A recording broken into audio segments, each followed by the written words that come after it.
Basa pa kayo ang grass, guys, but I need to cut it. Bahalag basa. Karon na bitaw. Time. I'm pretty sure that you are. This is it. I have to clean it after. Sunny but no wind. Hopefully last cut na ni this year. Kay winter naman diri, guys. Advanced winter diri sa UK. UK, Scotland. See the difference? Taas diha. Basa kayo dyan ang grass. Uy, ambot ba ni? Uy, mada ba ni?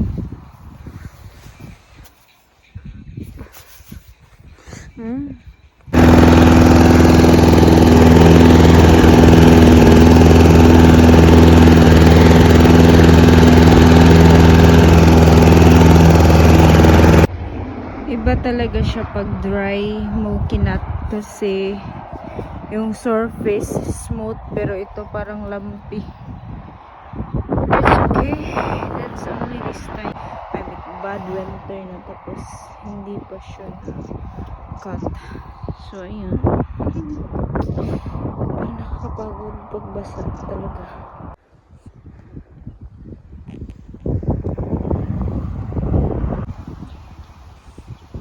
The weather is getting warmer. Tapos malapit na akong matapos dito dyan. Matinding linisan to after. So ito, guys, nilinis ko na ulit ito. Ay, hindi pala to yung first. Nag-upload din ako ng nilinis na ganito. Pero hindi yun akin. Ito is akin. Tignan nyo, pagbasa siya, kinakat yung grass na basa, ganito yung itsura dito. At bumigat siya, guys. So yan. Natapos na akong nag-cut finally. Tapos 8 bags ata yun. Basta grabe ang dami. Kaya ito yung nakuha ko. Tingnan nyo, guys. I get used to this kind of worky. Ano, ganito 8 or 9 ata ng bago ganito yung pick up ko ng grass. Pero ayun, nagsan ulan. So ayun.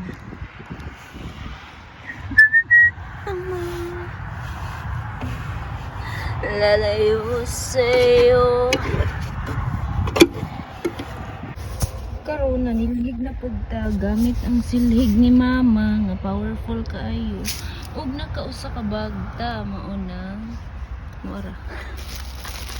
Thank you for watching.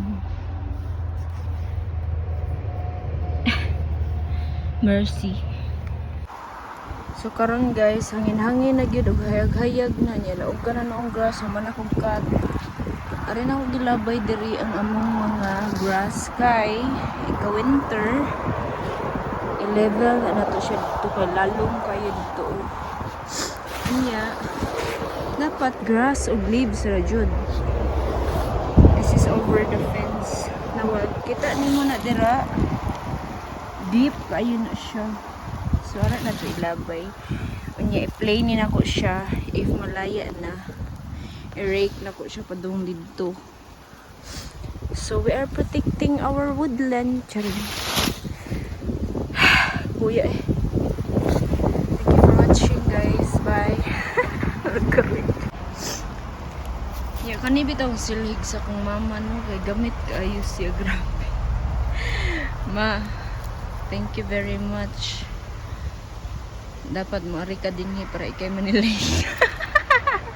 Joke. Sus, kamot pa ni.